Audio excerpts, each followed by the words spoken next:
एक घने जंगल में नीम का पेड़, बरगद का पेड़ और आम का पेड़ एक साथ रहते थे।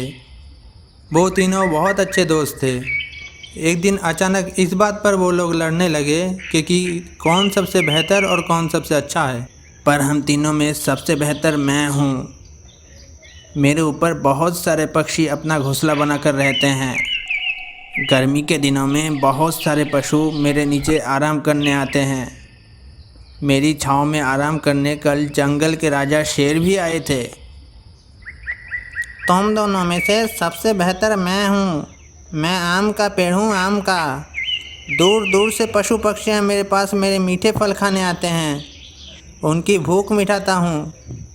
मेरे पत्तों में भी ऐसा गजब का स्वाद है कि वो खाते नहीं थकते।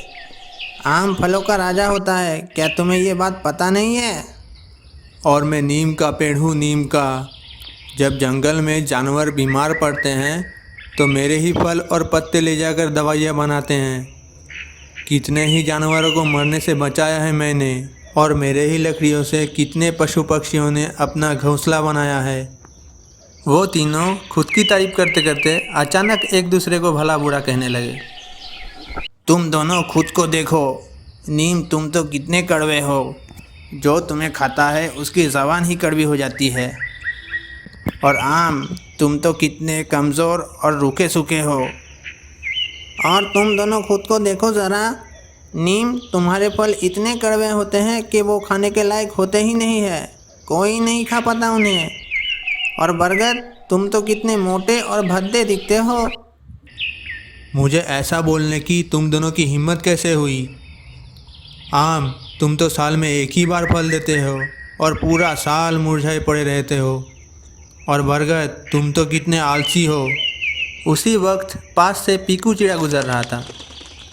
उसने इन तीनों को लड़ते हुए देखा तो रुक गया और कहा, दोस्तों, तुम तीनों आपस में क्यों लड़ रहे हो? ओ पीकू चिड़ा, अच्छा तुम बताओ, हम तीनों में सबसे बेहतर कौन है? तुम तीनों ही अपने अपने काम में बेहतर हो। कोई किसी से कम नहीं है। अच्छा, वो कैसे? बरगद सबसे बड़ा और घना है।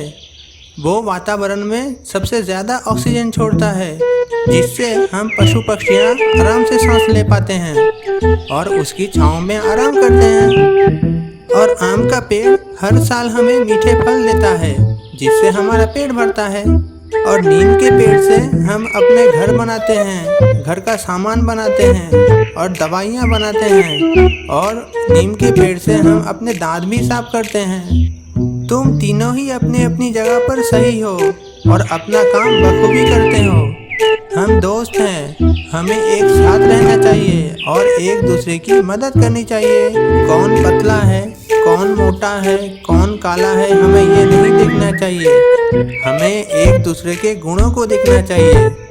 ईश्वर ने हमें जैसा भी बनाया है, हम अपने आप में ही बेहतर हैं, इसलिए हम सब बेहतर हैं। पीकू के समझाने पर वो तीनों पेड़ समझ गए और फिर से उनकी दोस्ती हो गई और फिर से मिलकर एक साथ रहने लगे।